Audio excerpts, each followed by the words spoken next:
All right, the last gas law we're going to look at in this series of videos, if you've watched them in order, would be the combined gas law. And the combined gas law, just like it says, combines all those three other laws we learned about into one thing.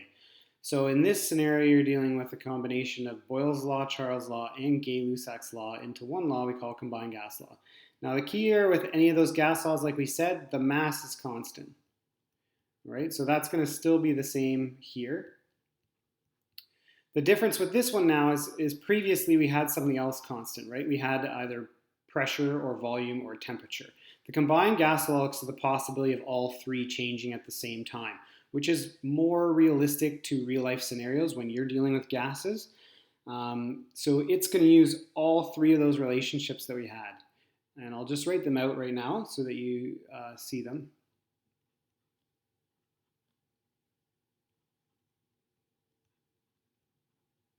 Right? So it's going to use the idea that K was equal to P times V, so that's that relationship relating from Boyle's law. It's going to use that relationship that came from Charles' law, V over T, and it's going to use that relationship where we're dealing with Gay-Lussac's law, where we had P over T. And when we do this, when we combine these into one law, we get that K is equivalent to P times V divided by T. So when we compare two scenarios of our gas in different conditions,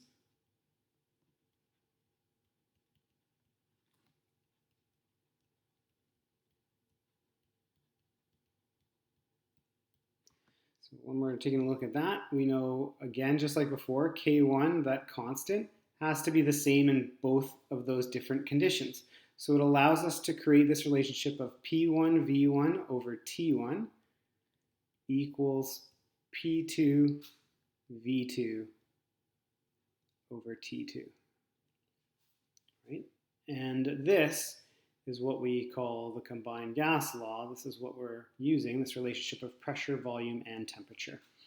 And it's a really useful one, and if you forget any of those other ones, what specifically they are, you can always use the combined gas law because let's say volume was constant. Then the volume terms would cancel out and you'd have P over T. And so you can figure out any of the other gas laws that you need to from the combined gas law. But let's take a look at an example using the combined gas law here. So it says a 5 mil sample of gas was stored at minus 163 degrees Celsius and 63.5 kPa. If the gas was then moved so that its storage conditions were at STP, what would the volume of gas become? So again, like any other problem, my suggestion is write down what you have. So we know initial volume, or V1, is 5.0 mils. We know the temperature, 1 is negative 163 degrees Celsius. We know pressure 1 is equal to 63.5 kPa. Right? So that's what we know from this problem so far. The other bit of information is in here is STP, and sometimes that's a sneaky one in questions. But if you see STP, that means there's a certain standard temperature and pressure conditions. So our T2 is now 0 degrees Celsius, because that's what STP is. And our pressure 2 becomes 101.3 kPa. And like before, now that we've sort of figured out what it is we've got and what we're trying to find, I'm going to change my Celsius temperatures into Kelvin. So minus 163 degrees Celsius is the same as 110 Kelvin. And my 0 degrees Celsius is 273 Kelvin. Right? So we need to have temperature in Kelvin when we're doing these calculations. We need pressure units to be the same. In this question, they're the same, so we're good. And our volume units need to be the same. So if this is in milliliters, I'll end with an answer that's in milliliters when I do this. So let's calculate it. So we know we're going to use the combined gas law. P1 V1 over T1 equals P2 V2 over T2. And so we're trying to find V2, so we're going to move P2 down below, we're going to move T2 up to the other side, so we're going to get P1 V1 T2 over T1 P2. And now we can sub in our numbers. So our pressure 1, 63.5 kPa. Our volume 1 was 5.0 mils. Our temperature 2 was 273 Kelvin. My temperature 1 was 110 Kelvin. And my new pressure, 101.3 kPa. All right.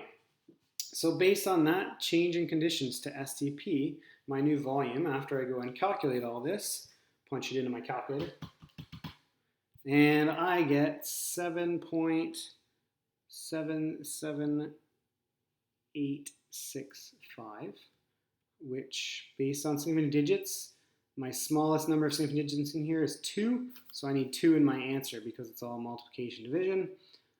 So that's going to be 7.8, and the unit is milliliters. Right, so there's my answer.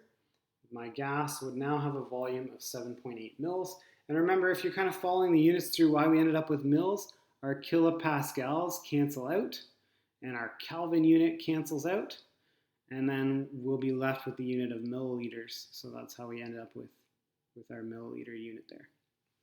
Okay.